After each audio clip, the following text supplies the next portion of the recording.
Hello everyone. आज हम लोग डिस्कशन करेंगे ऑब्जेक्टिव क्वेश्चन क्लास 12th। तो देखते हैं फर्स्ट क्वेश्चन क्या है। तो फर्स्ट क्वेश्चन क्या है, with electric dipole moment is vector quantity whose direction is.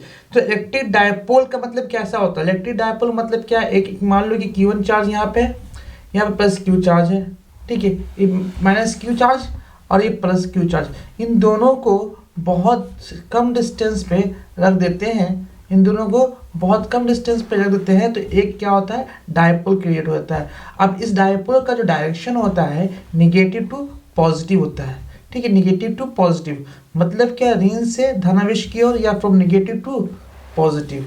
ये तुम्हारा एक टाइप का क्वेश्चन आ सकता है। दूसरे टाइप का क्वेश्चन कैसा आ सकता है ये देख लेते हैं। दूसरे टाइप का क्वेश्चन कैसा आ सकता है, पूछा जा सकता है इसमें कि इलेक्ट्रिक डायपोल मोमेंट कितना होता है। इलेक्ट्रिक डायपोल मोमेंट मतलब पीई का डिस्कशन पूछ सकता है। तो पीई का डिस्कशन जो करेगा तो चार्ज क्यू, कोई एक का चार्ज, इन दोनों के बीच का डिस्टेंस, ये दूसरा ऑब्जेक्टिव क्वेश्चन क्रिएट हो सकता है इसी टाइप के क्वेश्चन से। दूसरा क्या पूछ रहा है, डायपोल से रिलेटेड और भी ऑब्जेक्टिव क्वेश्चन पूछ सकता है। कैसा, टॉर्क पूछ सकता है। टॉर्क का मतलब क्या होगा, पीई क्रॉस ई। अगर इस डायपोल को इलेक्ट्रिक फील्ड में रखते हैं तो टॉर्क कितना लगेगा इस डायपोल पे, तो torque is equal to P cross E. और क्वेश्चन क्या है, अगर हम इलेक्ट्रिक फील्ड के अगेंस्ट इसको हम क्या करते हैं, रोटेट करते हैं, तो इसके अंदर क्या पोटेंशियल एनर्जी स्टोर हो जाएगा। और जो पोटेंशियल एनर्जी क्या होगा, U is equal to minus P E cos of theta.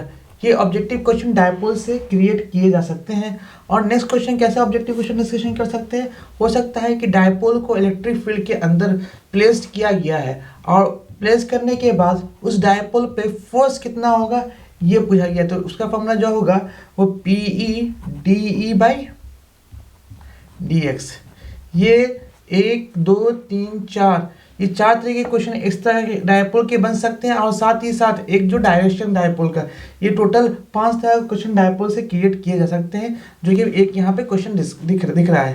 दूसरा क्या है कि unit of electric field intensity, ये बहुत ईजी है। इलेक्ट्रिक फील्ड इंटेंसिटी मतलब क्या होगा, इलेक्ट्रिक फील्ड का मतलब ही होता है कि force per unit charge, force per unit charge. तो फोर्स का मतलब क्या होगा, न्यूटन, और चार्ज का मतलब क्या होगा, कूलम। तो न्यूटन कूलम जो ऑप्शन होगा वही सही होगा, मतलब unit of electric field intensity A option सही होगा। ये फर्स्ट क्वेश्चन। अब देखते हैं क्वेश्चन नंबर 3। तो क्वेश्चन नंबर 3 में क्या बोला है, एक कूलम आवेश में इलेक्ट्रॉनों की संख्या, मतलब कि number of electron in 1 coulomb charge.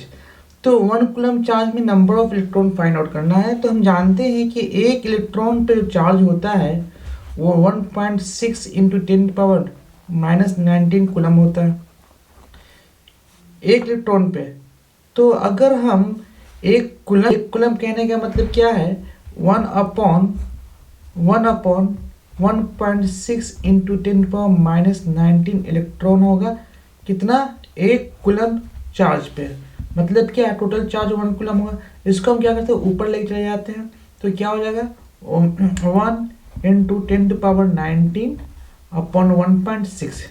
तो 1.6 पॉइंट को रिमूव करेंगे तो ऊपर में 10 आ जाएगा, ठीक है। उसके बाद इस 19 है, इसको यहाँ से एक 0 लेके यहाँ इसको 100 कर सकते हैं। तो सॉरी, अगर यहाँ 100 कर सकते हैं, 100/16 जो होगा वो 10⁻19। उसके बाद वो 10⁻19 कहने का 100/16 कहने का मतलब क्या है, 2.25 6.25, मतलब कि 6.25 ऑप्शन जो सही होगा 6.25 इंटू 10⁻18 कूलम, 18 इलेक्ट्रॉन। 10⁻18 इलेक्ट्रॉन क्या होगा, ये चार्ज हो जाएगा, टोटल इलेक्ट्रॉन हो जाएगा। 10⁻18 इलेक्ट्रॉन क्या हो जाएगा, यहाँ पे ऑप्शन बी सही होगा, ठीक। उसके बाद थर्ड क्या बोल रहा है, थर्ड हो गया। उसके बाद फोर्थ क्वेश्चन क्या है ये देखते हैं। फोर्थ क्वेश्चन ये बोल रहा है कि द परमिटिविटी के of any electric insulator medium can be. तो इंसुलेटर का जो इलेक्ट्रिक परमिटिविटी होती है वो हमेशा 1 से बड़ा होगा। तो 1 से बड़ा किसका है, यहाँ पे ऑप्शन सिर्फ एक ही दिख रहा है जो कि डी नंबर होगा, ठीक है। उसके बाद नेक्स्ट क्वेश्चन है क्वेश्चन नंबर 5। इसमें इलेक्ट्रिक फील्ड कैन डिफ्लेक्ट। तो इलेक्ट्रिक फील्ड कौन रिफ्लेक्ट करेगा ये देखना ना। तो इसे जो क्या है, ये इसके पास कोई चार्ज नहीं है ना, तो चार्ज नहीं है इसका मतलब एक्सरे जो जिसके पास चार्ज होगा वही क्या होगा, डिफ्लेक्ट हो सकता है। क्योंकि फोर्स जो लगता है अगर इलेक्ट्रिक फील्ड में, तो फोर्स का जो फॉर्मूला होता है Q इंटू ई का फोर्स होता है, जिसके पास चार्ज होगा वही डिफ्लेक्ट करेगा। यहाँ पे ना एक्सरे पे कोई चार्ज होता है, ना न्यूट्रॉन पे होता है, ना गामा रे पे होता है। इसका मतलब सही ऑप्शन क्या होगा, अल्फा पार्टिकल। तो अल्फा पार्टिकल एक्चुअली में बोलते हैं किसको है, हीलियम डबल प्लस को क्या बोलते हैं, अल्फा पार्टिकल। जिसकी वजह से क्या फोर्स उसके ऊपर लगेगा, जब फोर्स लगेगा तो वो क्या हो, डिफ्लेक्ट करेगा। ये क्वेश्चन नंबर 5 हो गया था। अब बात करते हैं क्वेश्चन नंबर 6 की तरफ। क्वेश्चन नंबर 6 क्या देखते हैं। क्वेश्चन नंबर 6 क्या है कि a point charge Q is placed E, the force experienced by the charge। जब भी इलेक्ट्रिक फील्ड में कोई चार्ज पार्टिकल को रखते हैं, ये मान लो कि इलेक्ट्रिक फील्ड है, इसका मैग्नीट्यूड E है, अगर डायरेक्शन इस डायरेक्शन में इसमें चार्ज पार्टिकल रखते हैं, तो इस चार्ज पार्टिकल पे एक फोर्स लगता है इसी डायरेक्शन में, जो कि फोर्स का जो मैग्नीट्यूड होता है Q इंटू ई के बराबर होता है। इसमें Q इंटू ई कौन सा होगा, ऑप्शन ए सही ऑप्शन है। अब बात करते हैं क्वेश्चन नंबर 7 की तरफ। क्वेश्चन नंबर 7 क्या है कि charge Q is the place of centre of point of cube of side L। मतलब ये कहने का है कि एक क्यूब है, क्यूब के सेंटर के ऊपर, क्यूब की क्या है, एक सेंटर के ऊपर ना एक चार्ज पार्टिकल रख दिया गया है यहाँ पे, ठीक है। अब चार्ज पार्टिकल रख दिया गया है, the electric flux coming out from one plane cube of the cube is, मतलब क्या है, इस क्यूब के एक प्लेन से एक्चुअली में क्या है, इलेक्ट्रिक फ्लक्स जो होगा, इलेक्ट्रिक फील्ड चारों डायरेक्शन सारे एनी क्लोज सरफेस, जो इलेक्ट्रिक फ्लक्स का जो फॉर्मूला होता है क्यू बाई एप्सिलॉन नॉट के बराबर होता है। ये पूरे सरफेस पे है, मतलब टोटल 6 सरफेस पे क्यू बाई एप्सिलॉन नॉट है टोटल फ्लक्स ना, क्योंकि क्लोज सरफेस जो बना रहा है कि 6 सरफेस ही बना पा रहा है, इसलिए क्यू बाई एप्सिलॉन नॉट होगा। बट क्या है, सिर्फ वन प्लेन पे पूछा गया है, तो वन प्लेन पे फाइंड आउट करने के लिए क्या करना होगा, वन प्लेन पे निकालना है। इसका मतलब क्या करेंगे, 5 को क्या करेंगे 6 से डिवाइड करेंगे, तभी क्या होगा, वो वन प्लेन का निकलेगा, तभी जाके क्या होगा, वन प्लेन का निकलेगा। लिखेंगे क्यू बाई 6 एप्सिलॉन नॉट, जो कि वन प्लेन का होगा। Question number 7। अब बात करते हैं क्वेश्चन नंबर 8 क्या। तो क्वेश्चन नंबर 8 क्या बोला है, the capacity of A spherical conductor is इतना 1 microfarad, its radius will be. तो रेडियस का जो फॉर्मूला होता है कैपेसिटर के फॉर्म में, अगर वो स्फेरिकल है तो स्फेरिकल कैपेसिटर होने के लिए ये इस तरह का स्फेरिकल से कैपेसिटर होगा। मतलब ये क्या है कि जब भी कैपेसिटर बनता है 2 सरफेस से बनता है, मान लीजिए कि दूसरा सरफेस क्या है, इनफाइनाइट पे है, ठीक है, इसलिए ये स्फेरिकल कैपेसिटर बना। तो जो फॉर्मूला होता है C is equal to 4 pi epsilon naught R, तो C into 10⁻⁻6 is equal to 4 pi epsilon naught. 4 pi epsilon naught का वैल्यू मुझे नहीं पता है, हम इसको ऐसे ही छोड़ देते हैं, या इसको हम नीचे लेकर आ जाते हैं 4 पाई एप्सिलॉन नॉट, हाँ R का वैल्यू छोड़ देते हैं। जैसे हम जानते हैं कि 1/4 पाई एप्सिलॉन नॉट का जो वैल्यू होता है 9 इंटू 10⁹ न्यूटन मीटर स्क्वायर पर कूलम स्क्वायर। ये तुम्हारा किसका वैल्यू था, 1/4 पाई एप्सिलॉन नॉट का। हम इसको क्या करते हैं, ये 1/4 पाई एप्सिलॉन नॉट है, इसकी जगह पे ये वैल्यू यहाँ पे पुट कर देते हैं। जैसे इसको यहाँ पे पुट करेंगे तो क्या हो जाएगा, तो देखते हैं यहाँ पे 1 इंटू 10⁻⁻6 और इंटू 9 इंटू 10⁻9। इसको सॉल्व करते हैं तो क्या होगा, ये 9 को और कैंसिल आउट करेंगे तो 6 से 3 का बच जाएगा, इसका मतलब 9000। 9000 कौन सा ऑप्शन है, ऑप्शन जो है 9000 का वो C ऑप्शन सही है।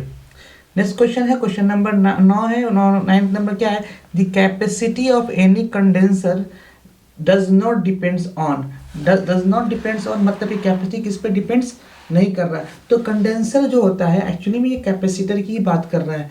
तो कैपेसिटर का जो फॉर्मूला होता है नॉट बाई डी, तो C is equal to A epsilon naught by D होता है। तो C का मतलब सी का मतलब क्या होता है, सी इज इक्वल टू क्या होगा, ए एप्सिलॉन बाई डी। तो एक तो क्या है, शेप है, शेप ऑफ द प्लेट, सही बात है। साइज ऑफ द प्लेट, बिल्कुल सही बात है। Distance between two plate, yes distance between two plate. Charge on plate, नहीं, इस चार्ज पे कोई डिपेंड नहीं करता है, क्योंकि यहाँ पे कोई चार्ज का कोई टर्म है ही नहीं, इसलिए ऑप्शन जो सही होगा वो सही होगा सी नंबर। ठीक है, उसके बाद क्वेश्चन नंबर 10 सॉल्व करते हैं। तो 10 नंबर में क्या, 3 condenser of equal capacity are connected first in parallel, मतलब कि 3 कैपेसिटर को पैरेलल में ऐड कर दिया गया। अगर हम 3 कैपेसिटर को पैरेलल में ऐड करते हैं तो इस तरह से कैपेसिटर ऐड होगा, पहला कैपेसिटर, ठीक है, और 3 कैपेसिटर को हम क्या करें, पैरेलल में ऐड कर दिया गया। ठीक है, सबका कैपेसिटेंस क्या है, सी, सी और सी, ये 3। तो इक्विवेलेंट कैपेसिटेंस निकालने के लिए क्या करेंगे, है ना, इक्विवेलेंट कैपेसिटी निकालने के लिए करेंगे C1 plus C2 plus C3। इसका मतलब क्या है, C 3C हो जाएगा, है ना। जब इसको हम पैरेलल में कनेक्ट किया तो जो इक्विवेलेंट कैपेसिटर हो जाएगा वो 3C के बराबर हो जाएगा। ठीक है, उसके बाद बोल रहा है कि पैरेलल एंड देन सीरीज। अब इसको सीरीज में कम्बिनेशन कर लेते हैं। तो सीरीज में कम्बिनेशन करने के लिए क्या करेंगे, 3 कैपेसिटर इस तरह से ऐड कर दिया, ये 3 कैपेसिटर को ऐड कर दिया, ये ए है, ये क्या है, बी है। और तीनों को ऐड करने के बाद क्या होगा, 1/c इक्विवेलेंट क्या हो जाएगा, 1/c इक्विवेलेंट क्या होगा, 1/c1 plus 1/c2 plus 1/c3। ठीक है, अब इसको हम ऐड करेंगे तो क्या होगा, 1/c 1/c 1/c मतलब 3/c ना, 3/c 1/c equivalent is equal to इतना हो जाएगा। ठीक है, अब इसको फिर आगे सॉल्व करेंगे तो क्या होगा, c equivalent is equal to क्या होगा, c/3, मतलब क्या, c/3। और किसका रेशियो बोल रहा है, रेशियो इक्विवेलेंट कैपेसिटर बोथ, मतलब कौन कौन सा, पहले पैरेलल है फिर देन सीरीज है। तो पैरेलल एंड देन सीरीज है, मतलब क्या है, कहने का मतलब क्या, पहले पैरेलल में फिर उसके बाद ये सीरीज में है। ठीक है, अगर पैरेलल में और फिर सीरीज में, तो इसको करते हैं पैरेलल में और सीरीज में करते हैं। तो पैरेलल का जो फॉर्मूला आया था, वो आया था C इक्विवेलेंट 1 मान लेते हैं, C इक्विवेलेंट 2 मान लेते हैं। ठीक है, C इक्विवेलेंट 2, C इक्विवेलेंट 1 में 3C के बराबर था, और C इक्विवेलेंट 2 की बात कर लेते हैं, इसको मान लेते हैं क्या, 2। तो C क्या होगा, C/। Question number 11, volt metre is a unit of. तो वोल्ट पर मीटर की बात कर रहे हैं ना, तो वोल्ट पर metre is a unit of. तो जैसे जानते हैं हम लोग कि इलेक्ट्रिक पोटेंशियल का जो फॉर्मूला होता है, V is equal to -E.dr का इंटीग्रेशन, ये हम लोग जानते हैं। ठीक है, तो V क्या है, वोल्ट, है ना, ये क्या है, वोल्ट और dr का मतलब क्या, डिस्टेंस, वोल्ट पर मीटर इज इक्वल टू, ये क्या होगा, इलेक्ट्रिक फील्ड। इसका मतलब क्या है, वोल्ट पर मीटर जो होगा उसका यूनिट कौन सा होगा, इलेक्ट्रिक फील्ड। ये सी ऑप्शन सही होगा। अब बोल रहा है कि specific resistance is, specific resistance कहने का मतलब क्या होता है, the SI unit of specific resistance. SI unit का मतलब क्या होगा, आर इज, जैसा हम लोग जानते हैं R is equal to rho into L/A। तो ये जो तुम्हारा रो दिख रहा है ना, ये specific resistance, rho is equal to क्या होगा, AR/L, AR/L।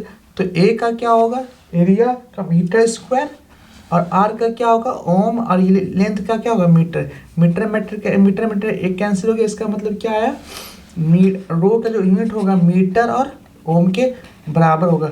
मीटर और ओम दिख रहा है कि परम शून्य का मतलब कि absolute zero temperature any crystal of silicon behaves like. तो किस तरह से क्रिस्टल बिहेव्स लगता है, कब, जब पूरा जीरो टेम्परेचर पर हो। Zero temperature, absolute zero temperature कहने का मतलब क्या है, 0 केल्विन। जीरो, एब्सोल्यूट जीरो में क्या होगा, दिखाते हैं तुमको कि मान लो कि जब एब्सोल्यूट सेमी कंडक्टर है, इसका मतलब 2 इसके पास बैंड होते हैं, वैलेंस बैंड और कंडक्शन बैंड। वैलेंस बैंड और कंडक्शन बैंड, वैलेंस बैंड में सारा का सारा इलेक्ट्रॉन होता है, और कंडक्शन बैंड में भी इलेक्ट्रॉन कब होगा, जब इसको हम टेम्परेचर देंगे। इसका मतलब जब जीरो टेम्परेचर पे, तो सारा का सारा कहाँ है, वैलेंस बैंड पे। जब वैलेंस बैंड पे इलेक्ट्रॉन रहता है तो कभी करंट का फ्लो नहीं करता है। जब करंट का फ्लो नहीं करवाएगा तो वो कंडक्टर की तरह बिहेव नहीं करेगा, इसलिए वो क्या कराएगा, बिहेव्स लाइक परफेक्टली इंसुलेटर, मतलब बी ऑप्शन सही होगा। उसके बाद क्वेश्चन नंबर 14 क्या है, क्वेश्चन नंबर 14, निम्न में से कौन सा प्रतिरोध को व्यक्त करता है। प्रतिरोध को व्यक्त, जैसे जानते हैं R is equal to rho into, जैसा हम लोग जानते हैं R is equal to rho into L/A। मतलब कि यहाँ रो की जगह पे दिख रहा है ऑप्शन ए दिख रहा है मुझे, रो की जगह पे ये न्यू नोटेशन दिया हुआ है लेकिन इसको रो समझेंगे, जो कि रो इंटू एल बाई ए होगा। अब नेक्स्ट क्वेश्चन, क्वेश्चन नंबर 15 है। क्वेश्चन नंबर 15 क्या बोला है, when temperature increases then resistance of any conductor.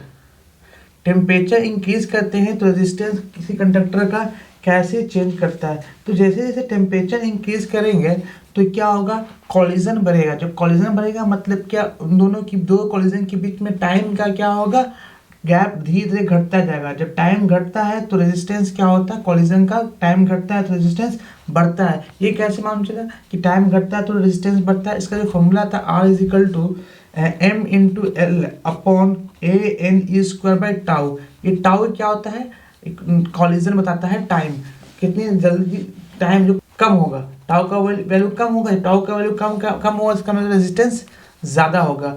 या हम कह सकते हैं टेम्परेचर डिक्रीज करें तो कॉलिजन क्या होगा, घटेगा। जब कॉलिजन घटेगा टाइम इंटरवल क्या होगा, बढ़ेगा। जब टाइम इंटरवल बढ़ेगा दो कॉलिजन के बीच का, इसलिए क्या रेजिस्टेंस घटेगा। इस तरह से हम कह सकते हैं, मतलब ये क्या, टेम्परेचर बढ़ाने से कॉलिजन का टाइम क्या होगा, घट रहा है, इसलिए रेजिस्टेंस क्या हो रहा है, बढ़ रहा है। तो कौन सा ऑप्शन सही होगा, क्वेश्चन नंबर 15 का ए ऑप्शन सही होगा। अब उसके बाद वो बोल रहा है next, power of electricity. Power का जो फॉर्मूला होता है, क्वेश्चन नंबर 16, पावर का 3 फॉर्मूला था। ये तीनों फॉर्मूले याद रखिए, ऑब्जेक्टिव में क्वेश्चन पूछा जा सकता है। Power is equal to V I, power is equal to I square R, और power is equal to V square by R. हाँ, एक्चुअली में फॉर्मूला जो होता है, जैसे जो फॉर्मूला होता है V is equal to I R ना, यहाँ से v is equal to I R होता है ना, तो यहाँ से हम इसको क्या करते हैं, चेंज किया जा सकता है। हम जहाँ जहाँ v है वहाँ i पुट करेंगे तो क्या होगा, ये आई स्क्वायर आर हो जाएगा। ठीक है, अब equal to V square by R, option C जो है वो सही ऑप्शन दिख रहा है। ऑप्शन सी क्या है, ये इसका सही ऑप्शन होगा। अब नेक्स्ट क्वेश्चन है, एक इलेक्ट्रॉन के समतुल्य होगा। ये काफ़ी अच्छा क्वेश्चन है। काफ़ी अच्छा क्वेश्चन क्या है, बहुत कन्फ्यूजन, बच्चे को काफ़ी कन्फ्यूज करता है इस तरह का क्वेश्चन। बच्चे को क्वेश्चन पता होता है कैसे होगा, बट क्या होता है जानबूझ कर भी गलती कर देते हैं। 1 electron is the equivalent to, देखो यहाँ पे देखो 1.6 × 10⁻19 वोल्ट है, जबकि 1.6 × 10⁻19 जूल है। बच्चे यहाँ पे कंफ्यूज रहेंगे, या वोल्ट मीटर होगा, क्या होगा इसकी यूनिट। देखो 1 इलेक्ट्रॉन वोल्ट ये एनर्जी का क्या है, यूनिट है। इसका एनर्जी का यूनिट किसका, उसका जूल के बराबर होती है, इसलिए ऑप्शन कौन सा सही होगा, ये सी ऑप्शन सही होगा। और नेक्स्ट क्वेश्चन करते हैं, क्वेश्चन नंबर 18 देखते हैं। जो बोल रहा है कि algebraic sum of all the circuit meeting at a point in electrical circuit. तो किरचॉफ्स का फर्स्ट लॉ है, तो किरचॉफ्स का फर्स्ट लॉ बोल रहा है क्या, सारा जो सम होता है किसी भी पॉइंट पे, मान लो कि I1 I2 है ना, I1 I2 I3 इस तरह से जाता है, सबका सम क्या होता है, सबका sum summation of all the current becomes 0 के बराबर है, इसलिए ऑप्शन कौन सा होगा, सी ऑप्शन होगा। और नेक्स्ट क्वेश्चन है, क्वेश्चन नंबर 19 नंबर है, 19 नंबर देखते हैं क्या है 19 नंबर। मूविंग चार्ज पार्टिकल, अब क्या बोल रहा है कि moving charge particle produce only electric field और मैग्नेटिक फील्ड। देखो चार्ज पार्टिकल, अगर चार्ज पार्टिकल रेस्ट में होता है ना, तो सिर्फ और सिर्फ इलेक्ट्रिक फील्ड को जनरेट करता है। ठीक है, जैसे चार्ज पार्टिकल मोशन में आ जाएगा तो उसके पास दो इलेक्ट्रिक फील्ड होगा और साथ साथ क्या होगा, मैग्नेटिक फील्ड को भी शो करेगा। ऑप्शन कौन सा होगा, सी ऑप्शन सही होगा 19 का। अब क्वेश्चन नंबर 20 की तरफ, square root of mu naught by epsilon naught का यूनिट निकालना है। तो बहुत ही बेस्ट तरीके से हम आपको समझाने की कोशिश करते हैं। जैसे हम जानते हैं कि स्पीड ऑफ लाइट का जो फॉर्मूला होता है, स्पीड ऑफ लाइट का जो फॉर्मूला होता है 1/स्क्वायर of mu naught into epsilon naught के बराबर है। जबकि मुझे इसका यूनिट चाहिए, तो हम क्या करेंगे, सबसे पहले जिसका यूनिट चाहिए उसको हम इस फॉर्म में कन्वर्ट कर देंगे। इस फॉर्म में कन्वर्ट करने से क्या फ़ायदा होगा कि जो सी जो है स्पीड ऑफ लाइट मुझे पता है कि मीटर पर सेकेंड होता है, तो इससे क्या होगा, मेरा कैलकुलेशन आसान हो जाएगा। तो हम इसको क्या करते हैं, mu naught by epsilon not, और यहाँ पे भी क्या करते हैं, एप्सिलॉन नॉट से ऊपर मल्टीप्लाई, एप्सिलॉन नॉट से नीचे मल्टीप्लाई। तो इसको हो जाएगा क्या, म्यू नॉट एप्सिलॉन नॉट अब बटे एप्सिलॉन नॉट का स्क्वायर। तो यहाँ पे म्यू नॉट एप्सिलॉन नॉट का मतलब क्या होगा, स्क्वायर करेंगे यहाँ पे पूरे का स्क्वायर, इसका मतलब क्या होगा 1/, ये होगा mu naught epsilon naught square root upon epsilon naught, यहाँ से ये निकल जाएगा। अब इसके बाद क्या करेंगे कि इसका जो वैल्यू है इसको हम क्या करते हैं, चेंज करते हैं। 1/c जो होगा वो हो जाएगा 1/c जो हो जाएगा 1/c हो जाएगा म्यू नॉट एप्सिलॉन नॉट के बराबर। तो यहाँ से म्यू नॉट एप्सिलॉन नॉट के बराबर इसको यहाँ पुट कर देते हैं। तो यहाँ पे 1/c, तो 1/c इंटू एप्सिलॉन नॉट के बराबर हो गया। तो 1/c इंटू एप्सिलॉन नॉट के बराबर हो गया। तो c का वैल्यू पता है मुझे, c का होता है मीटर पर सेकेंड, मतलब कि मीटर का मतलब मीटर, आप पर सेकेंड में क्या लिखेंगे सेकेंड, मीटर पर सेकेंड, तो यहाँ पे मीटर पर सेकेंड लिख दिया, ठीक है, इनटू अब एप्सिलॉन नॉट का यूनिट निकालना पड़ेगा। तो एप्सिलॉन नॉट का यूनिट निकाल के आपको दिखाते हैं, ऐसे बच्चे याद रखता है, फिर भी हम यहाँ पे फाइंड आउट करके निकालते हैं। तो एप्सिलॉन नॉट यूनिट निकालने के लिए सबसे मान लो कि कैपेसिटर, ये सी से क्या होता है capacitor, capacitor is equal to A epsilon naught by D होता है। यहाँ से हम किसी भी फॉर्मूला से निकाल सकते हैं, बट हम कैपेसिटर का फॉर्मूला लेंगे। आपसे कैपेसिटर का जो होता है चार्ज पर यूनिट वोल्ट, और ए तो मीटर स्क्वायर में, और क्या होगा डी क्या है मीटर में, या एप्सिलॉन नॉट, ये दोनों कैंसिल हो गए। इसका मतलब क्या होगा क्यू वी बाई एम, ये एप्सिलॉन नॉट का यूनिट हो गया, ठीक है। तो यहाँ पे हम क्या करते हैं एप्सिलॉन नॉट का वैल्यू पुट करते हैं यहाँ पे करेंगे तो क्या होगा 1/मीटर पर सेकेंड, और यहाँ पे जो क्यू बाई क्या आएगा Q by V by into metre. तो यहाँ से ये दोनों कैंसिल हो गया, ये नीचे है, हाँ, तो ये क्यू बाई वी है, तो क्या होगा वी बाई क्यू, और क्यू बाई एस क्या होगा आई, इसका मतलब वी बाई आई जो होगा वो आर के बराबर होगा। इसका मतलब इसका जो ऑप्शन होगा सही वो आर का मतलब क्या होता है ओम, इसमें कोई ऑप्शन है ओम, यस, ऑप्शन बी नंबर है क्या तुम्हारा ओम। तो इसको हम क्या करते हैं बी नंबर सही करते हैं, ये ऑप्शन नंबर बी क्या ओम के बराबर। एक बार फिर से सोल्यूशन कर दिया, स्क्रीन शॉट लेना चाहते हैं तो स्क्रीन शॉट ले लीजिए, ठीक है। तो अब आगे बढ़ते हैं, देख लीजिए। तो अब आगे करते हैं क्वेश्चन नंबर, क्वेश्चन नंबर देखते हैं नेक्स्ट, क्वेश्चन नंबर 21। तो 20 नंबर क्वेश्चन 1 क्या बोल रहा है कि क्वेश्चन नंबर 21 क्या बोल रहा है, तो देखते हैं कि 2 पैरेलल इलेक्ट्रॉन है ना be moving in same direction, in same direction, उसके बाद बोला है क्या कि सेम डायरेक्शन, और ऑप्शन क्या है कि will repel each other, will neither attract not repel, will attract each other and none of this. हम इसको सॉल्व करके इसको डिटेल डिस्कशन यहाँ पे करते हैं। मान लो कि 21 नंबर है ना, तो यहाँ पे देखते हैं 21 नंबर में 2 इलेक्ट्रॉन जो है सेम डायरेक्शन में, 2 इलेक्ट्रॉन जो है सेम डायरेक्शन में मूव कर रहा है।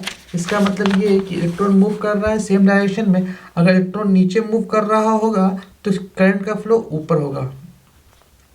इसका मतलब दोनों का करंट का फ्लो क्या होगा ऊपर के डायरेक्शन में है, ठीक है। अगर करंट का फ्लो ऊपर के डायरेक्शन में है तो इसकी वजह से मान लो कि ये करंट का फ्लो होगा, तो इसकी वजह से मैग्नेटिक फील्ड क्रिएट होगा। मैग्नेटिक फील्ड का जो फॉर्मूला होता है μ0/4π I into D L cross R by R cube, ये फॉर्मूला किसका है, sorry R square, D L cross R by R square जो फॉर्मूला किसका हो गया, ये मैग्नेटिक फील्ड का। अगर करंट का फ्लो इस डायरेक्शन में हो रहा है तो इसकी वजह से जो करंट का फ्लो मान लो कि यहाँ पे निकालना चाहते हैं, तो इसकी वजह से करंट का फ्लो होने की वजह से ये देखिए एंटी क्लॉकवाइज ऊपर की तरफ इस करंट के फ्लो होने की वजह से मैग्नेटिक फील्ड है ऊपर की तरफ I into D L cross R करेंगे, तो डी एल मतलब क्या आई का डायरेक्शन और डी एल यहाँ पे, तो इसी करेंगे मैग्नेटिक फील्ड ऊपर की तरफ जाएगा। जब मैग्नेटिक फील्ड ऊपर की तरफ जा रहा है तो हम जानते हैं फोर्स का जो फॉर्मूला आता है, फोर्स का फॉर्मूला जो होता है Q into V cross B, ठीक है। तो वी क्रॉस बी, वी का मतलब कि चार्ज का मोशन देखना होगा, चार्ज का मोशन इधर है ना, चार्ज का मोशन इधर है, कैसे करंट का फ्लो इधर हो रहा है इसलिए चार्ज का मोशन इधर है, तो चार्ज का मोशन इधर है तो उसके बाद मैग्नेटिक फील्ड डायरेक्शन ऊपर की तरफ है, तो मैग्नेटिक फील्ड का डायरेक्शन ऊपर की तरफ है, तो इसको क्या करते हैं एंटी क्लॉकवाइज भी मूव कर रहे हैं, तो एंटी क्लॉकवाइज मूव करेंगे तो इसका डायरेक्शन किधर होगा, इस डायरेक्शन में होगा। मतलब क्या है कि ये इधर मूव करेगा, अब इसी तरह से ये करंट का फ्लो हो रहा है तो इसकी वजह से मैग्नेटिक फील्ड जो होगा अंदर की तरफ होगा। अब फिर हम क्या करेंगे Q into V cross B करेंगे तो इसका मैग्नेटिक फील्ड डायरेक्शन इधर होगा, ठीक है। तो अब ऐसा है कि ये जब 2 चार्ज पार्टिकल सेम डायरेक्शन में मूव कर रहा होगा तो अब रिजल्ट याद रखिए कि दोनों क्या करेंगे एक दूसरे को अट्रैक्ट करेगा, दोनों एक दूसरे को अट्रैक्ट करेगा। अगर दो चार्ज पार्टिकल या 2 करंट का जो फ्लो है दोनों का अपोजिट डायरेक्शन में है तो दो एक दूसरे को क्या करेगा रिपेल करेगा। ये रिजल्ट आप याद रखिए, बार बार इतना डिस्कशन करने की जरूरत नहीं है। सेम डायरेक्शन में होगा एक दूसरे को क्या करेगा अट्रैक्ट करेगा, अगर अपोजिट डायरेक्शन में एक दूसरे को क्या करेगा रिपेल करेगा। तो यहाँ पे ऑप्शन कौन सा सही होगा, यहाँ पे जो ऑप्शन होगा ये 2 parallel electron beams moving in same direction, they same direction बोल रहा है, इसका मतलब they attract each other, option C C option क्या होगा, सही होगा। अब निम्नलिखित तो कौन सा कथन सत्य है? Torque is equal to M cross B, पहला ही क्वेश्चन इसमें बताया था, torque is equal to M cross B. ये क्वेश्चन नंबर 22 हो गया। अब क्वेश्चन नंबर 23 की तरफ बढ़ते हैं, है ना। क्वेश्चन नंबर 23, अब देखो 23 क्या बोल रहा है, which of the following statements to torque is equal to m cross b, ये बिल्कुल इजी क्वेश्चन था। अब question number 23, the vertical component of the earth magnetic field is zero. देखो अर्थ मैग्नेटिक फील्ड तभी जीरो होगा जब वो equator पे होगा, है ना। इक्वेटर एवरी प्लेस नहीं है, मैग्नेटिक पोल्स नहीं, मैग्नेटिक इक्वेटर। अब ऑप्शन कौन सा होगा, डी ऑप्शन सही होगा। नेक्स्ट क्वेश्चन देखते हैं, बोल रहा है नेक्स्ट क्वेश्चन क्या, most of the suitable element of making the electromagnet.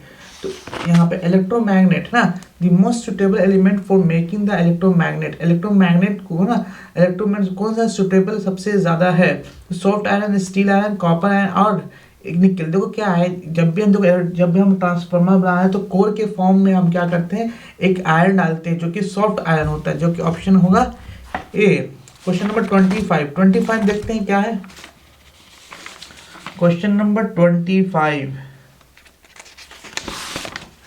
25 क्या बोलता है देखते हैं। देखो 25 में क्या बोला है question, the value of permeability of paramagnetic substance. तो पारामैग्नेटिक सब्सटेंस ये बी होगा, ए क्या है, गलत है, ए क्या है, गलत है। अब बात करते हैं क्वेश्चन नंबर 26 का। तो 26 जो है, हॉरिजॉन्टल मैग्नेटिक फील्ड और नेट मैग्नेटिक फील्ड दोनों बराबर होता है तभी क्या करता है, वो न्यूट्रल पॉइंट होता है। मतलब क्या ऑप्शन कौन सा होगा, ऑप्शन सी सही होगा। नेक्स्ट लेंज नियम, है ना। 26 के बाद देखते हैं 27 नंबर।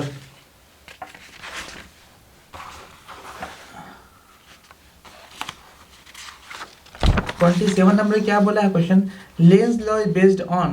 तो Lenz law based on which of the physical quantity, किस फिजिकल क्वांटिटी पे लेंज लॉ क्या करता है, बेस्ड है। तो सिंपल सी बात ये है, लेंज लॉ जो बेस्ड है वो कंजर्वेशन ऑफ एनर्जी पे, मतलब कि ए ऑप्शन सही होगा। नेक्स्ट क्वेश्चन क्या है, unit of induction, unit of induction.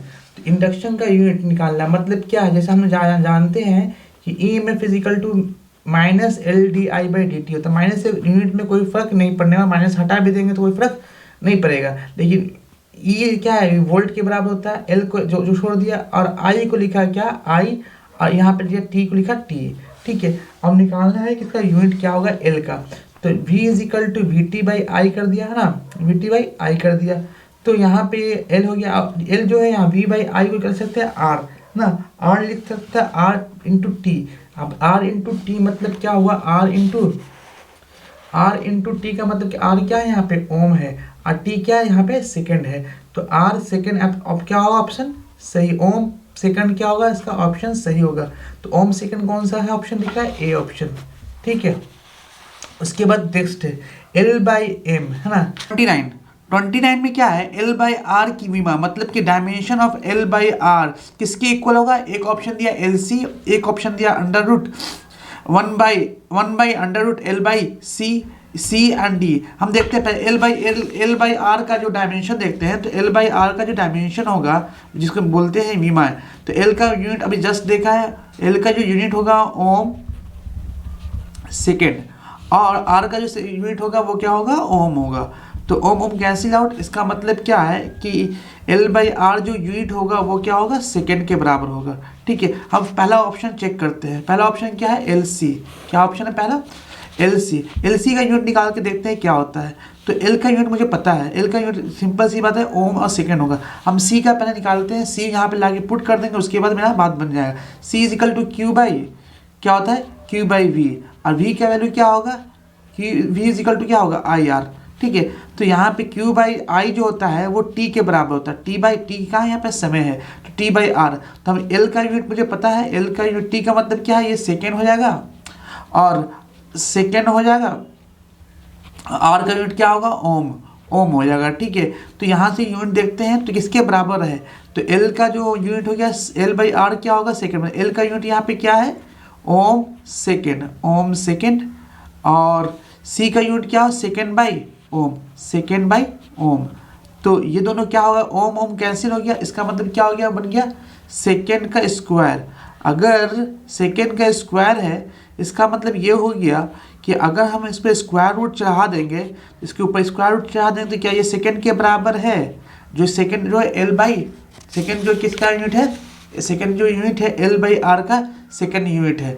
इसका मतलब कहने का मतलब कि जो एल बाई आर का यूनिट होगा वही square root of L C का यूनिट होगा। अब ऑप्शन में देखना है square root of L C है कि नहीं। यस, ऑप्शन सी क्या है, करेक्ट है। अब नेक्स्ट क्वेश्चन बढ़ते हैं क्वेश्चन नंबर 30 की तरफ। ठीक है, क्वेश्चन नंबर 30। क्वेश्चन नंबर 30 क्या है कि the peak value of any alternative current is, तो आई नोट पता है मुझे, तो पीक वैल्यू अल्टरनेटिव करंट बता दिए, root of R M S value निकालना है। तो आई आर एम एस का जो फॉर्मूला होता है, आई आर एम एस का जो फॉर्मूला होता है आई नोट बाई रूट टू। ठीक है, तो आई नोट बाई रूट टू का मतलब क्या, आई नोट यहाँ पे दिया हुआ है, देखिए आई नोट दिया हुआ है कितना दिया, 5√2। यहाँ पे दिया हुआ है साफ साफ आई नोट का वैल्यू दिया हुआ है कि 5√2 है, तो यहाँ पे 5√2 पुट कर देंगे आई नोट का वैल्यू, और √2 का √2 है, √2 कैंसिल हो 2 है। इसका मतलब कि आई आर एम एस जो होगा, आई आर एम एस जो होगा वो होगा आई नॉट की जगह पे क्या लिखा है 5 हो जाएगा, ये क्या होगा 5। ऑप्शन कौन सा है, ए ऑप्शन सही हो जाएगा। अब क्वेश्चन नंबर 31 की तरफ बढ़ते हैं। अब क्वेश्चन नंबर 31 की तरफ देखते हैं क्या क्वेश्चन है। 31 नंबर एक बार आप भी देख लीजिए क्वेश्चन नंबर 31। तो ये क्या है, एक बार पढ़ के देखिए क्वेश्चन नंबर 31 क्या है। क्या an alternative current resistance 8 ohm and inductance of reactance 6 ohm and, तो एक्सएल का जो वैल्यू है वो, एक्सएल का जो वैल्यू गिवन है वो गिवन है 6 ओम, और आर का जो वैल्यू गिवन है वो है 8 ओम। ठीक है, 6 ओम और 8 ओम दोनों का गिवन है। ठीक है, अब बोला है कि in the series impedance, impedance का जो फॉर्मूला होता है याद रखिएगा, इम्पीडेंस का formula under root XL minus XC का होल स्क्वायर और प्लस आर स्क्वायर। ठीक है, तो एक्सएल मतलब कितना हो जाएगा, एक्सएल का वैल्यू दिया हुआ है कितना 6 ओम, 6 का स्क्वायर, एक्ससी नहीं पता है तो एक्ससी छोड़ देते हैं, प्लस आर का स्क्वायर मतलब क्या 8 का स्क्वायर, और क्या होगा 36 प्लस 64 इट बिकम्स 100, 100 का स्क्वायर रूट 10।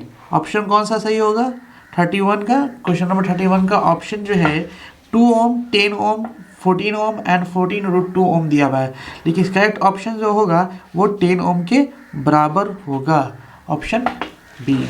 अब क्वेश्चन नंबर 32 की तरफ बढ़ते हैं और क्या बोलता है question number 32, the work principle of hot wire ammeter and hot wire voltmeter based on which effect on the current, magnetic effect of current, chemical effect of current, heating effect of current.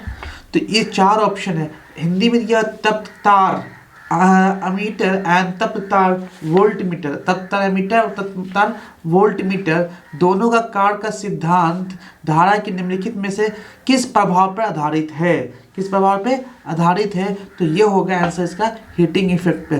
ठीक, heating effect पे तुम्हारा क्या है मतलब ऊष्मीय प्रभाव। हाँ, अब बात करते हैं क्वेश्चन नंबर 33। देखो क्वेश्चन नंबर 33 में क्या है, क्वेश्चन नंबर 33 में क्या है, the power factor of purely inductive circuit. Purely inductive circuit कहने का मतलब कि इसमें रेजिस्टेंस क्या होगा, इसका 0 होगा। जब रेजिस्टेंस 0 होगा तो पावर फैक्टर का जो फॉर्मूला होता है, power factor is equal to R by impedance. Impedance मतलब कि पावर फैक्टर का फॉर्मूला आर बाई जेड होता है। तो यहाँ पे इम्पिडेंस इसलिए पावर फैक्टर इसलिए 0 हो जाता है क्योंकि आर यहाँ पे नहीं है, प्योरली इंडक्टिव होने की वजह से आर 0 हो जाता है। जब आर 0 हो जाता है तो कह सकते हैं कि पावर फैक्टर क्या हो जाएगा 0, इसलिए ऑप्शन कौन सा ऑप्शन सही होगा, ए ऑप्शन सही होगा। अब नेक्स्ट क्वेश्चन जो है वो which is not possible any transformer, कौन सा पॉसिबल नहीं होगा एनी ट्रांसफार्मर, मतलब ये ऑप्शन ये है कि किसी ट्रांसफार्मर में क्या संभव नहीं है, इसमें से कौन सा संभव नहीं है। इसका इंग्लिश ऑप्शन देखते हैं तो ज़्यादा चीज़ क्लियर होगा।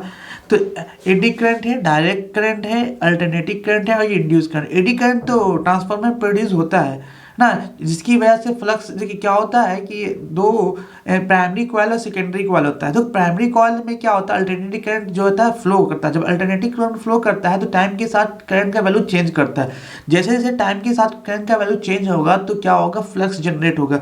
तो फ्लक्स चेंज एक कॉइल में, प्राइमरी कॉइल में क्या होगा, फ्लक्स चेंज कर रहा है, इसकी वजह से एडी करंट सेकेंड कॉइल मतलब क्या है, सेकेंडरी कॉइल में जनरेट होता है, एडी करंट होने वाला है।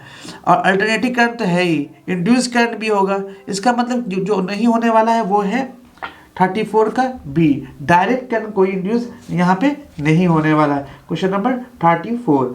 अब बात करते हैं क्वेश्चन नंबर 35। अब देखो 35 में क्या है, देखते हैं question number 35 of L R circuit. तो इम्पीडेंस का फॉर्मूला हमेशा दिमाग में बैठा लिए, Z is equal to under root XL minus XC का whole square plus R square. तो XL का वैल्यू पता है मुझे क्या है, अच्छा XL माइनस XC का whole square plus R square. जबकि LR सर्किट है, LR सर्किट होने की वजह से क्या हो, XC क्या हो जाएगा, यहाँ पे 0 रखेंगे क्योंकि कैपेसिटर है नहीं। जब कैपेसिटर है नहीं तो इसका मतलब क्या, XL का होल स्क्वायर और प्लस R का स्क्वायर। इसका मतलब ऑप्शन कौन सा होना चाहिए, ऑप्शन यहाँ पे दिख रहा है XL का स्क्वायर, तो XL का स्क्वायर ओमेगा स्क्वायर, मतलब ये तुम्हारा सही ऑप्शन होगा। क्वेश्चन ऑप्शन लेके 35 तक ही क्वेश्चन डिस्कशन कर रहे हैं। नेक्स्ट जो वीडियो आने वाला है उसमें 36 से लेकर 70 तक क्वेश्चन डिस्कशन करेंगे, इसलिए आज के लिए इतना ही रखते हैं।